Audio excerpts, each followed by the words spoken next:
So, yes, Absolutely. that was another thing that we did. We talked about old commercials, old TV shows. All right, I guess we're Woo. live now, Dave. Hey, let's say good evening and welcome to Grit Grown Here podcast, where character matters.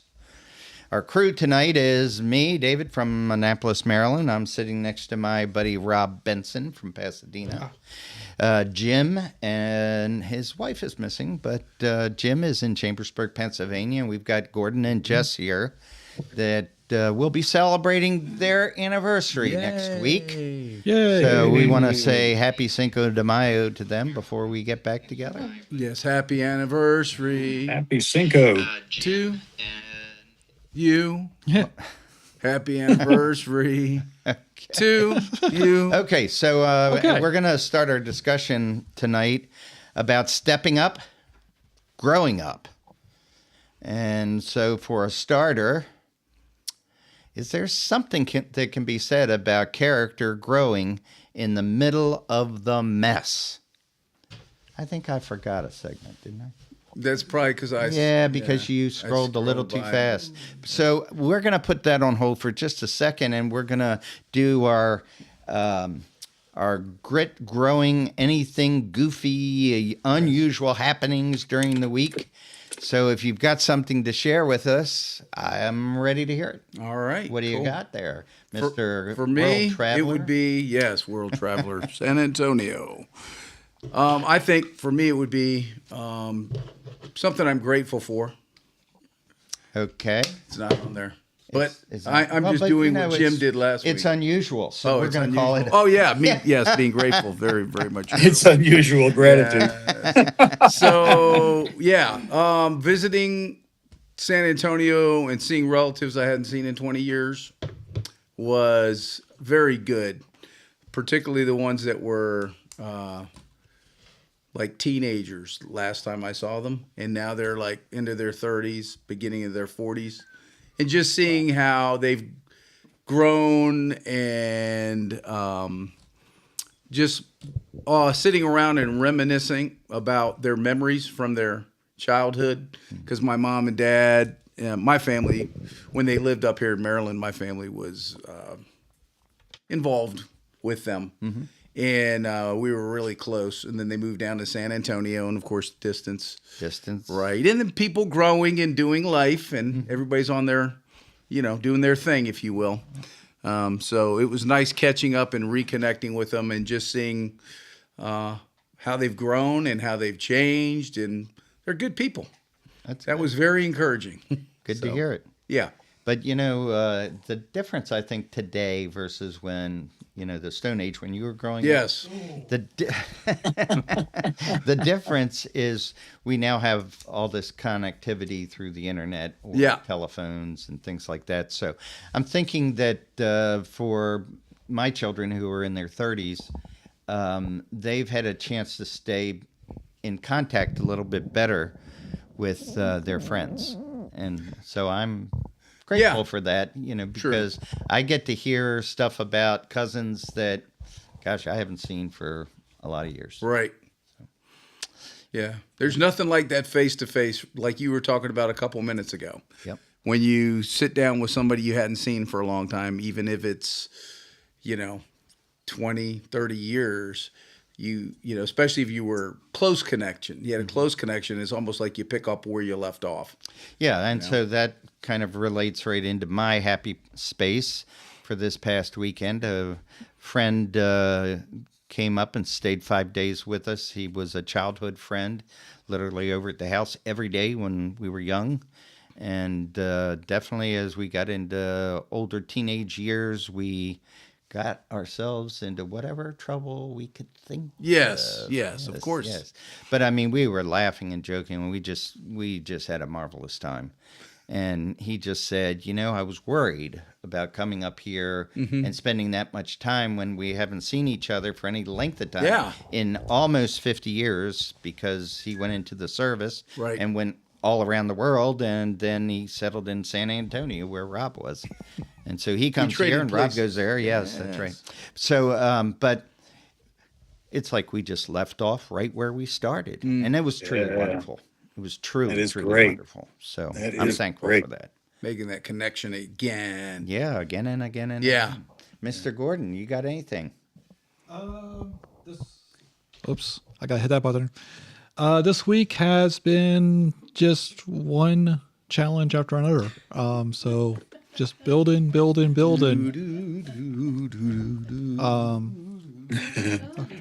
So yeah. Oh, we forgot to plug that in. Oops. It's okay. It's not the end of the world. Keep talking. Yes. So yeah, I mean that's just been one building. Just constant running around, constant trying to get things done, and just trying to keep up. I feel like I'm in an ocean right now, with nothing around me and not even a life, not even a pool noodle to hold me. Pool noodle. Not even a pool noodle. Okay, well, I have one in the garage, and I'll give it to you on your way out. Oh, today. thank you so much. Yes, because I don't believe in letting you hang. Like that. All right, Mr. Jim, what do you got for us? Oh my. Well, I was really astounded and very grateful for something that happened. There are two people that I've been talking to that have been at the end of their rope, according to them, for years now with their families, and feeling totally dejected and lost in this world and feel Yeah. unwelcome with everybody. And by golly, I brought the two of them together and they hit it off and they started complimenting each other and saying they'd support each other. And I was so shocked to hear it because I hadn't heard that come out of either one of them before. Wow, That was so cool. that is cool. It was very cool.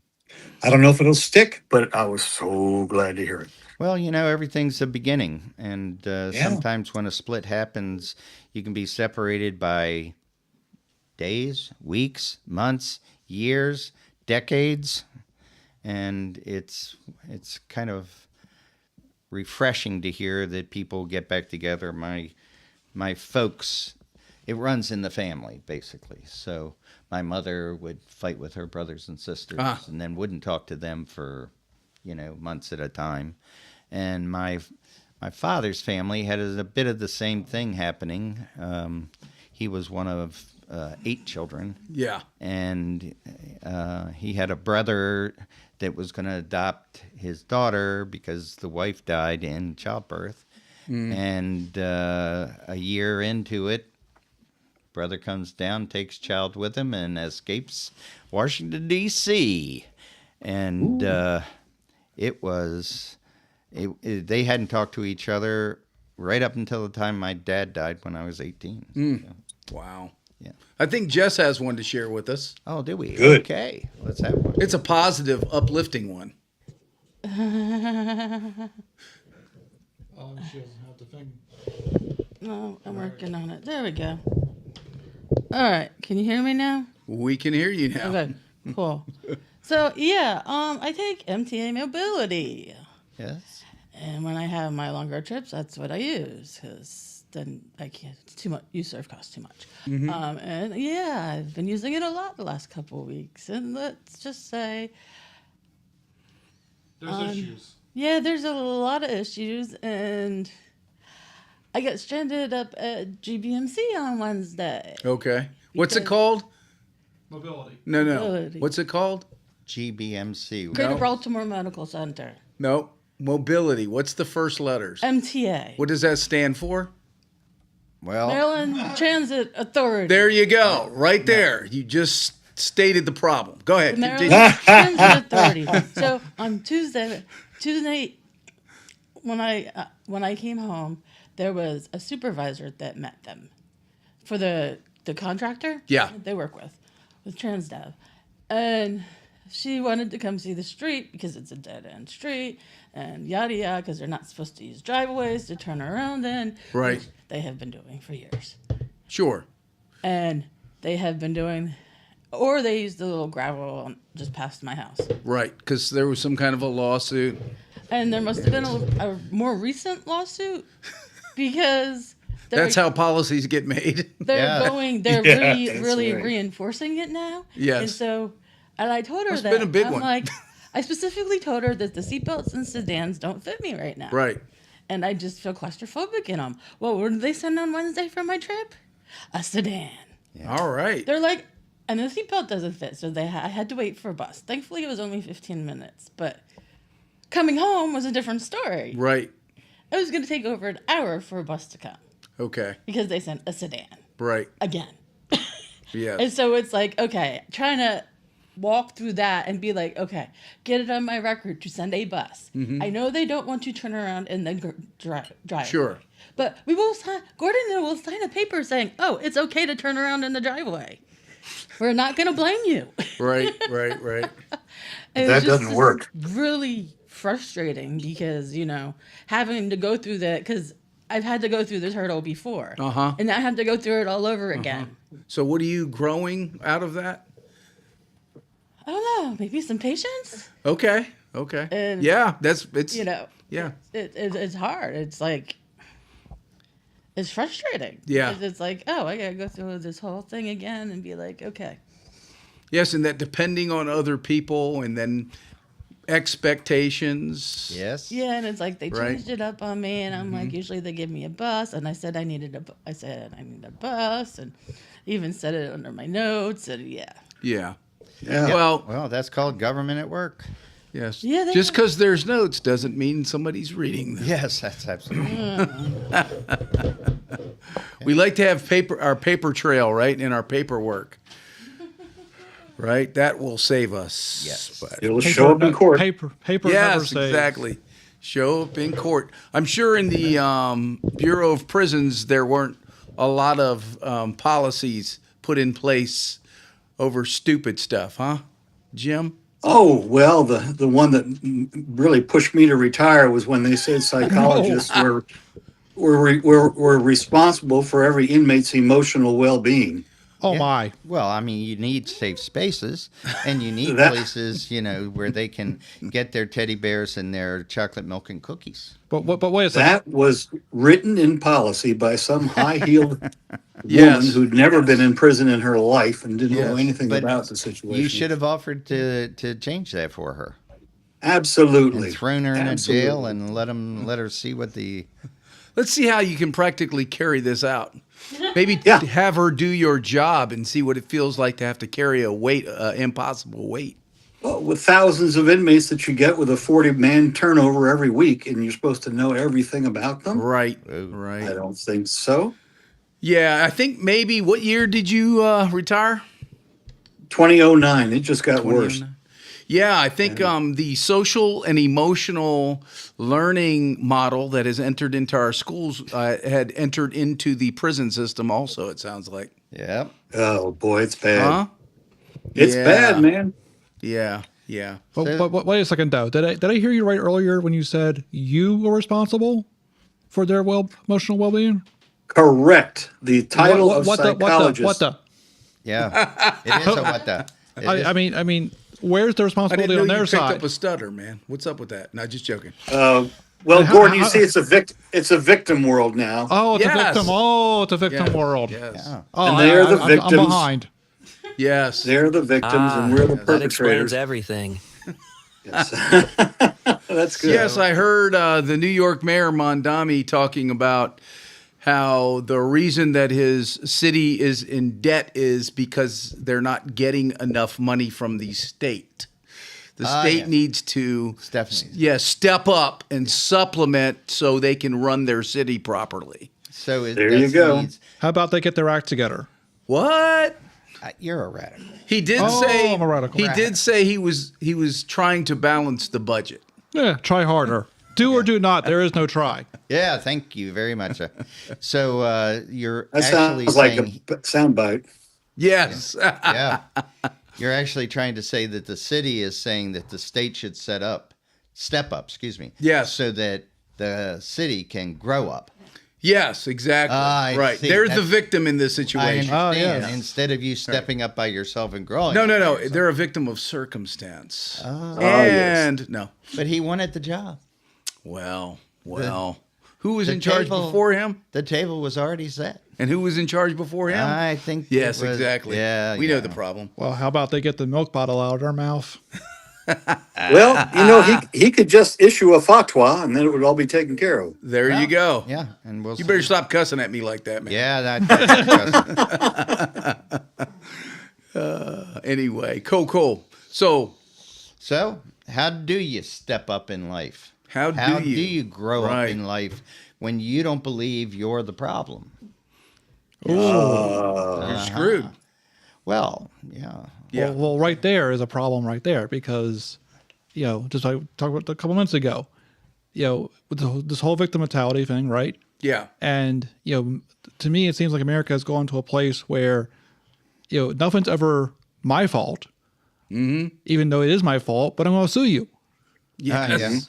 Yeah, we can even do that too. Yeah, there's a lot of people that aren't even employed that is their main means of income, lawsuits. Yeah. Yeah. Oh, my. But I'm hoping that people will see that when there is a constant problem running through their life where people are disrespecting them or people don't appreciate them or on and on and on about woe is me, Yeah. that they might try to take a look at that as a subject and see that there is a theme that runs through every one of those It's a river complaints. running through it. Yeah, and that river is their life. And when you're blaming everything on everybody else, there it is. you are the common factor, and in that common factor, something's got to change. Otherwise, insanity Ensues. ensues. Yeah. And Jim, doesn't that sound something close to correct? Oh, I would think so. And, if we don't instill in children at a very early age the idea of service and responsibility and Yeah. doing for other people, they're just going to sit there and suck off of society the rest of their lives The teat of society. and blame everybody else. Yeah. Yeah. Well, we had a 10-year-old who just crashed into a stop sign Yeah. driving a car. I think someone else was in the car with him. Yes, he had a friend, a 12-year-old friend. Yeah. He carjacked that car. Yeah. Oh, my. Yes. And so they say that the police picked him up and took him home. Yes, because he's Eh. 10 years old. Right. That's and correct. he can't have any consequences Yes. because, my goodness gracious, he's 10. Yeah, in Baltimore, they're doing the inspector general of the city, of course, where the mayor and city council are speaking the language of transparency, but of course are blocking them, blocking the inspector general from accessing documents, or they're giving documents that have been blacked out. Yeah. 100%. Page number 1. That's the Everything only thing else you is can black. see. They Yeah. call that redacted. Yeah, there you go. They've been redacting documents. Redacted. And Protect the Monzi, innocent. so apparently, That's a guilty. apparently Yeah. Monzi, and that is a government, basically an organization that runs a program where folks who have been incarcerated are paid to keep the streets safe, Safe Streets program. So Monzi runs that program, but apparently they are also in the Department of Justice, juvenile justice, and they have an office there. So when a young man does get picked up by the police, that's a juvenile, they come in and then they're sent into the Office of Diversion. So they don't even go into they don't even go through the process of juvenile justice. They're diverted from that process, and they go into the office where the Department of Diversion, and in there they actually are given a money app, and they're paid. They are paid to not commit crimes. They're paid to do the right thing. Can I act like a 10-year-old? Well, Dave. Well, I just thought, if it's free money, I mean, what do Yeah. I need to do? Yeah. So, and what Well, are we at least teaching? they could get an entrepreneurial spirit by subcontracting the crime. There you go. Oh. There you go. I think you hit the nail on the head, Jim. Wow. I think you hit the nail on the head. What is our government? What are they growing by the policies? Yeah. Well, it's not anything that's brass. They're these young folks that are getting caught up here. Not caught up. They're committing crimes. They're committing crimes. And so their choices are putting them in. Well, they're also harming actual victims. Yes. Right? There's actual victims to the crime. So that's being totally bypassed or ignored. So, starter question here. This step up to grow up. Obviously, our leaders that we've been talking about aren't stepping up, and they aren't grown up, Right. and they aren't challenging like the juveniles that we're talking about to actually step up and Right.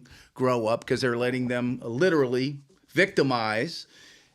But when you're trained that there aren't any consequences, at what point in life do you start realizing, oh, there really are consequences? Mm-hmm. And that's unfair because I haven't had consequences my whole life. And all of a sudden, you're saying because I turned a magic number that all of a sudden I'm supposed to know better? Right. You don't have that growing up. Yeah. So when we talk about stepping up and growing up, when we think about that, there's something I think to be said about growing character when you're stuck in the middle of a mess. Right. Right. Anybody got some comments or thoughts on that? Commentary? Well, I'll agree that in most people who have had some boundaries, that their character does grow in the middle of a mess. But if you haven't had any consequences growing up, Right. I'm not sure how your character starts getting formed when you're in that mess. Yeah. And it's like we're doing a disservice to our young people because they don't understand that yes means yes, no means no, and do not touch means do not touch. Yeah. Certainly. They're still in the high chair throwing the food around the kitchen. There you go. What a great illustration, Jim. What a great illustration. So the response to the mess that they're in, I mean, it always does provide an opportunity. I think Jess was sharing some mess that she was stuck in this past week and talking about how that was challenging for her and caused her to have to figure out how to respond in a way that's good. Right, Jess? Yeah. So did you rip Gordon's head off when you got home? No. Oh, good. No. Though he's ready to rip Mobility's head off. Oh, he's ready to rip Mobility's. So you're saying this was an opportunity for Gordon's growth too? Yes, Your mess. Yes, Larden to show restraint. Very good. Very good. Oh, that's good. That's good. Jim, you got anything along those lines about mess being a great opportunity for growth? Well, yeah. I hate to say a prison experience, but Yeah. there are a lot of opportunities for tripping up and Okay. getting your butt in a sling, particularly when things go south and somebody does something wrong, either through neglect or purposeful action on the staff's part. And another staff member has to take a stand to do something right. It's very, very difficult. And when you see that, when you see someone standing tall and not just covering their tracks Yes. and doing what's right and saying, this is where I'm implicated, this is where I did wrong, this is what I should have done, and this is what the trouble that I caused, that is huge. Yeah. And it really forms character for everybody in the entire institution. It really does. Right. And believe it or not, the inmates see that. So in a sense, it's like modeling a little bit. It is. It's manning up and modeling. Yeah. Both. Yeah. And taking your lumps instead of trying to pass it or deny it, Right. like that. Well, but that's so anti-American. What? Well, It's always about blaming somebody else. What? We're not doing that. We're supposed to be forming our character out of the rock that is hard like our heads. Yeah, and I could also see, Jim, how that can be dangerous when people don't do what needs to be done, and somebody else is put in a bad situation because that other person didn't do what they were supposed to do. They handled it wrong, if you will. Now they put that other person in a dangerous situation because now they're stuck with the same decision. well, I saw it on film. Yeah. And it was put in annual training when two officers, actually it was a superior and an officer, went to lock down the population, and they didn't get past the first two doors before inmates came out to stab the officers, and the one that they were really trying to get went and locked himself safely in an office while the other one was stabbed to death. Oh, wow. And there you go, right? That's the example of the consequences. That Right? has been Extreme consequences. put out there in annual training every year. Yeah, You know, yeah, he could have done something different. right. So when we don't step up, it certainly impacts and can cause the death of somebody else. That's right. Yeah. Yes. I guess, and a word that comes to mind when we're talking about that is appeasement. Yes. We can see that on the world stage. Oh, we we can can. see that with how our government has handled adversaries that want to take us out and take out the rest of the world, for that matter. Right. And bribing people, like our mayor is trying to bribe these kids Yeah. with Yeah. money Yeah, to not behave. commit, yes, to behave, not Yes. commit crime, to do Right. the right thing. Right. But if they don't even understand what the right thing is, how the heck is the money doing any good? I mean, if I get to have a free joyride and I get paid by the city to be able to have free joyrides, I mean, come on now, that's some great benefits. It's exhausting. That's all. That was what I was trying to say. It's just totally exhausting. But my greatest worry is that as parents, we're not doing our children any favors whatsoever by being lenient, Right. by right. helping them understand that someone's property is actually someone's property. Yeah. And you don't get to touch it because it belongs to someone else who works That's right. for it, who went and bought it, who took care of it for years until you tried to lift it off their property and take it for your own. But it's my right to have access to that because you've lived a privileged life. That's why you have those things. And exactly where did we find that that wonderful thought to live by? In our school system, Oh no! in our prison system, in our police Perish department, the thought. in our Perish. churches. Perish the thought. In your business school, There you go. There you go. your law school, Yeah. Yeah. where did the ethics go? Exactly. What are ethics anyway? Yeah. When we think about, so we're talking about the problems that Again. what we see here, and Yep. ultimately it comes down to personal choices, right? People are making. Okay, but who's really making the choices? The parents are making the choices for the kids. Yes. Well, they make a choice, yeah. Yeah, but the kids don't know any better when they're little. So then we have, well, I'm a victim of my parents not teaching me. Then Well, when does it's- that change? When does that? When do you Well, that's a are very responsible for your own choices? That's a very good question. But if you've never been responsible ever, you can't just magically flip a switch and say you're now responsible. No. And that's what it's almost like what our So whose society's fault doing. is it? So they run before a judge, a liberal judge, and they're like, "Oh, the poor little guy. He was such a fine young man when he was in my courtroom. I think I should let him off."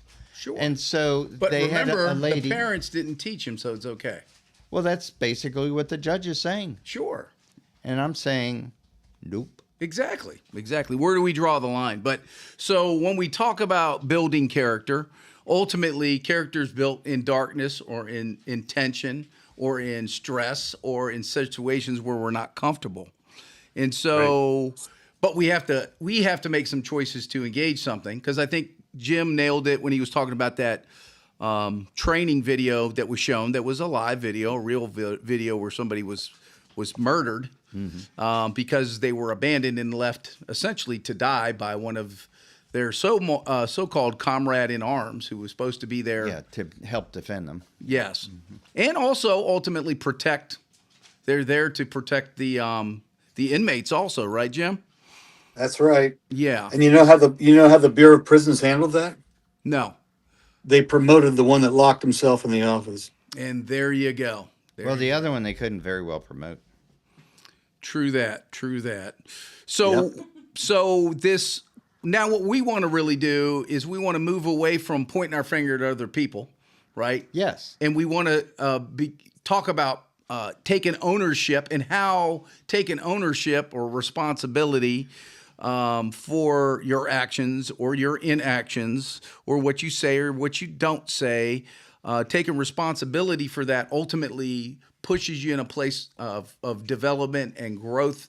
This stepping up and owning something puts you in a place where you can grow and change Right. and become a better person, right? That's right. Yeah. So How is it that the armed services, which you were a member of, how is it that they teach young men how to be men? Yeah. Really, when you get basic down to it? training. Yeah. They basically tell you, here's the rules. You will follow these rules, and if you break them, there will be punishment for you and everybody else because you broke the rule and decided to think about yourself. Right. Consequences. Right. Yes. And you So- you learn about team support. Yes. Yes. They put you in Very posi- important. You put you in positions where you see that you're valuable to the team, and when you don't perform the task like you're supposed to perform it, other people get hurt. Right. That's right. And it's a great Object thing. lesson. And they do Object that lessons. in months. They do that in months. So if you think about what can happen and the potential for people to change and grow into somebody responsible, it's pretty massive. I mean, our armed forces do it all the time. That's a great example. Yeah. But they're put in positions where it's hard. They're put in positions where they don't know how to do something, where there's a challenge they don't know how to overcome. And they're taught how to do it, but then they have to step up, And do it. and that's how they grow up. Right. Yeah. Yeah. But we spend $100,000+ a year. Well, in an education of a young person, Sure. from kindergarten all the way through high school, Right. We spend that money freely, but we're not getting those kind of results. So Right. the question ultimately is, what are we doing wrong, and how do we make it right? Social and emotional learning.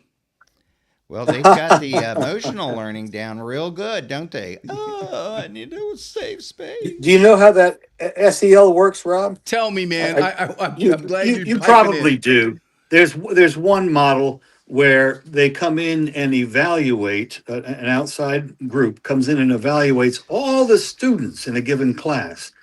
And each student is assigned a color: green, orange, or red. Meaning green, meaning they're okay socially. Orange, we better watch out. Could be a conservative. Red, we got problems, and this kid needs to be isolated and needs Yes. to be dealt with in a way that is really not very helpful. So these kids are tagged with this, and it follows them right through school. Yeah. And it's insidious.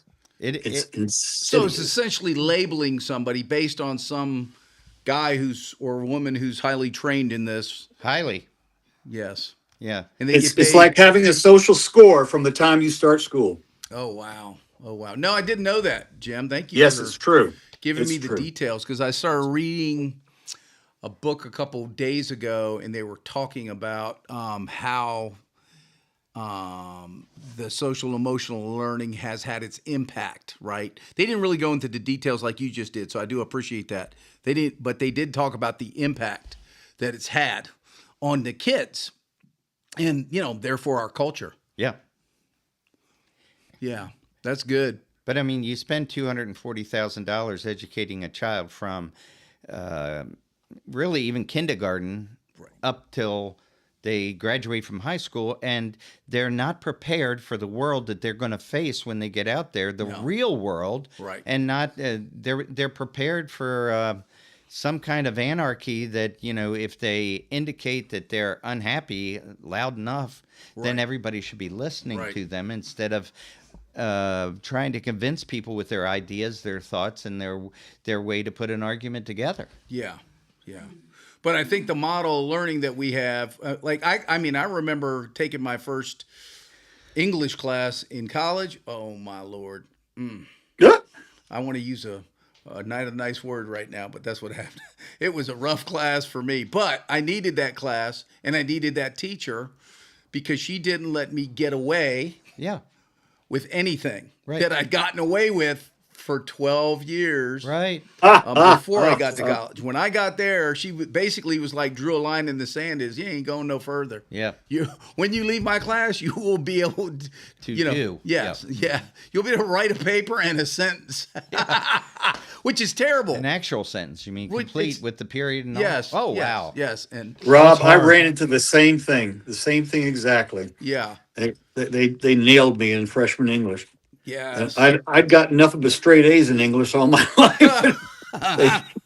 They told me I did not know how to write an expository sentence. Well, I didn't even know what that was. Exactly. Exactly. That's a big word. Yeah. Yeah, Now, isn't that yeah. sad? Well, I learned. Yeah. What's that? I said, isn't that a sad statement about our education system, our educators? I would say so. And Yeah. you know, the rest of my life has all been expository writing, so I'm grateful. Yeah, no, I mean, yeah, and it's massive transformation. I'm very grateful for that English teacher. I'll never forget her. I don't know what her Right. name is because I don't really remember my teachers' names, but she was one Yeah. of the people I look back to and I say, thank God that God put her in my life and I crossed her path because she called me out and she challenged me really to step up. And There you in go. that place, I grew up, and you know, I have to write a lot too, so. It's been a major part of my life. And I remember being in high school and one of my guidance counselors calling me in. And, you know, it's the end of the 12th grade year. We got to get all the 12th graders in so we can check off the box and said we had our meeting with them. Of course, they're just checking box. But, Yes. you know, the purpose of that meeting was to make sure that we're pointed in the right direction in life. Yeah. And of course, yeah, full of doo-doo brown on that one. Beep. But I can remember that teacher saying, "Yeah, I think you need to join the military because you're not going to be able to get through college. You don't have what it takes to do that." Wow. You're You know. kidding me, Rob. Oh no, You're kidding me. No. But Oh my goodness. I'm just thinking like, and I saw a billboard today that said every child or every student has potential. You know, has potential to be developed. And then it had a picture of a teacher next to a student, and it said that's why teachers matter. And I thought every teacher has the potential Yes. to develop the potential of the student, Everyone. but most Right. Do not. or the system set up in such a way that you know they don't care about that, Right. right? I just want to know how many days I get off a year. I also Ex- want to oh, know hold on. what are my medical benefits and Yes. do I get holidays? What do my and, teacher development overtime? days look like? Yeah. Yes. Dave, wanna- I want the answers to the No Child Left Behind tests, so I can just teach that to the kids. There. Yeah, you and go. that way the child won't be left behind. I mean, that's, Exactly. Yes. And We're I getting- get money. We're doing And I- some and they- social and emotional learning now. Come on. I mean, Hey. leering. Leering. Yes, you're leering. Yes. So I think next week when we jump back into the topic here, I want to really get to the we've been pointing out the issues and the struggles, Yes. but I want to get to how do we engage? Like, how do we and the folks that are listening, how do we engage a culture that is like basically running off the target all the time? How do we engage a culture that's saying I'm a victim? How do we engage leaders or systems? And why does that happen? You know, Right. why does that happen? And why do we need to really engage? Well, because we're slowly but surely losing our country. Yeah. And there's just no standards anymore that anybody can grab onto and say, yes, I know this is a standard. I know this is the way we will live. I mean, Yeah, it's moving target. Well, I mean, by balkanizing the whole United States into different groups, we've lost the American culture, the assimilation of people from all over the world who want to be Americans. Right. There's no Thank you. Yeah, there's no unifying force in America anymore. Our neighborhoods used to be a unifying force. Communities. Yes, and I mean, I barely know the people in my neighborhood. I know Yeah. some of them, but Amen. my wife doesn't know half as many as I know. Yeah. Right. But I go Yeah. out there and I'm outside working, and if somebody comes by, I just look at them and say, "Hey, you live down the street?" and they run the other direction. Right. Susie, get away from that lunatic. Yeah. Exactly. That guy wants to talk to us. Yeah, right. You got to get away from him. Yeah. Well, we got one guy who runs down the street with a beer and tries to hand me a beer. Oh, that's cool, man. It is, but I drink whiskey. But for that moment, Yeah, I'm you drinking beer. gotta drink a beer, brother. So, Jim, when we were talking yesterday, just catching up, what was some of the things that were like on your mind or heart? Well, there was a lot. Yeah, Certainly, I know. I believe that we really have to have a very strong role model system for our kids and not neglect that in any way possible. Right. And that, of course, starts with the family. Yeah. But in everyday life, kids have to be willing to serve, understand the importance of it, Yeah. and their place in the system, the place in the family, the place in the school, the place in the workplace, the place in the army, wherever you are. Yeah. And how important that place is, how integral you are to that function, Yes. and not be hiding somewhere and shirking responsibility and being waited on all the time. It's essential that kids learn that from a very early age. Yeah, I think all of us have been involved with Youth for Christ at one time or another, and I think Youth for Christ is a great vehicle for that. I know we ran clubs Youth for Christ generally runs clubs for middle school and high school students, and they really engage young people. A lot of them, like we're talking about, don't have what you're talking about, Jim, that example. And so what I love about Youth for Christ is, that's your mission. Your mission is go out there, engage young people, and walk with them and help them to grow, help them to learn how to step up and why that's important and what the benefits are when you step up. I mean, there's blessings that come when you step up. And also, I think, you grow up because you have to jump in a place where maybe you're not able to, it's not easy for you to interact in. Like you're put in a position that you haven't been in before. You're asked to do something that you haven't done before, and people are counting on you to get something done. Right. And then when you do get it done, man, the blessings that flow out of that. Right. Absolutely. So I think maybe we'll Absolutely. pick this up next week. Yeah. And because this is and there's reasons I think we were talking about yesterday, Jim. There's reasons that the brokenness and the woundedness that people have in them, just from growing up, if you will, and being in a world with messed up people and being a messed up person. There's deep-seated things that are obstacles that get in our way that can be engaged and dealt with and overcome. Yes. So Yes. I think Yes. we've opened up a great discussion here in the next couple weeks. Any kind of concluding thoughts, Gordon? It's gonna be a wild ride. It's gonna be a wild ride, as always. Yes. Yeah, well, that's our way of being in this world. But we want people to comment. We want people to ask us questions and let us know you're out there. Subscribe, if you would, please. And you can also use the chat portion during the podcast, and we'll answer a question if you've got a question to ask us. And if not, just put it in an email. It's D.Mayer, M-A-I-E-R, at truecharactermatters, all run together, .org. And I promise you I will get back to you. Yes. And, we want you to know you're not alone. We're here. There are a lot of people like us in this world.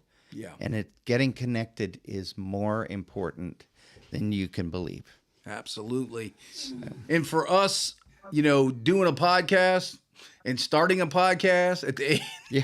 at the age that we are, Yeah. this has been a challenge, and you guys can see it. It's apparent that it's a struggle, but this is our stepping up in the place where we see a hole in the world, if you will. Right. It's kind of our mission that we believe we've been called on by God, and we want to walk with people, and we want to help you to grow, and we want to learn how to and grow into stepping up and growing up together. So, join us next week and we'll jump into part 2 of this discussion and get deep. We need to get deep. There you go. Bring your questions. We want them. We'll talk to you as you communicate with us. Have a great weekend. You remember, Take care, you're not folks. So Grit Grown here. Brew is out.